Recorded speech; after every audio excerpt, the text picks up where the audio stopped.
Global warming is real, and it's caused by human activity. That's the message from Dr. David Robinson, the New Jersey State climatologist who spoke to a gathering sponsored by Sustainable Cherry Hill here at the Cherry Hill Library this evening. Robinson discussed figures that show that the 3 warmest summers in recorded weather history have taken place since 2005, and the 3 warmest years have taken place since 1990.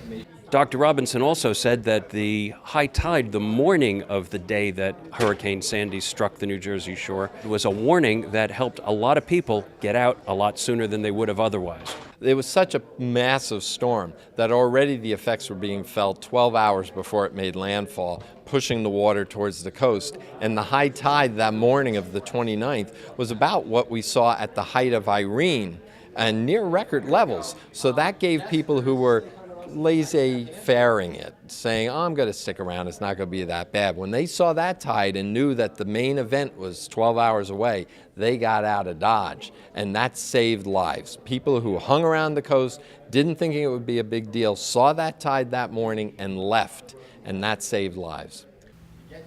About 65 members of the South Jersey community attended the event, at which Dr. Robinson also said that climate change trends have important messages for policymakers and those planning for infrastructure improvements. There is limited time to react to this.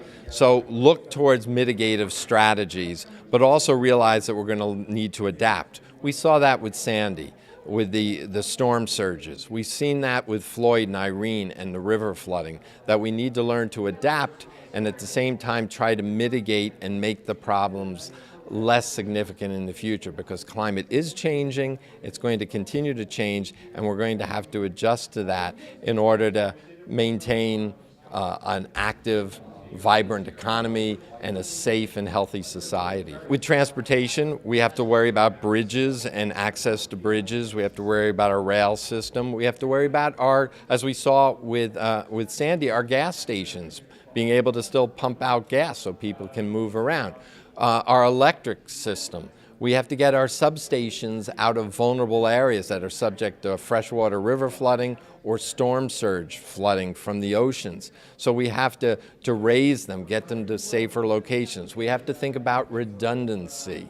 So there's transportation, there's all of our utilities, not just electric, but water and gas and such. So we have a lot of strengthening, a more resilient utilities, more resilient transportation, and then the public just has to be better prepared to be able to cope with these situations as they arise. Scott Downey, a Cherry Hill architect and vice chair of Sustainable Cherry Hill, said the organization's goal is to educate as many members of the community, including business owners, about the importance of climate change. So Sustainable Cherry Hill hosts a regular series of programs, not just about climate change per se, but about how we can build a more sustainable South Jersey community.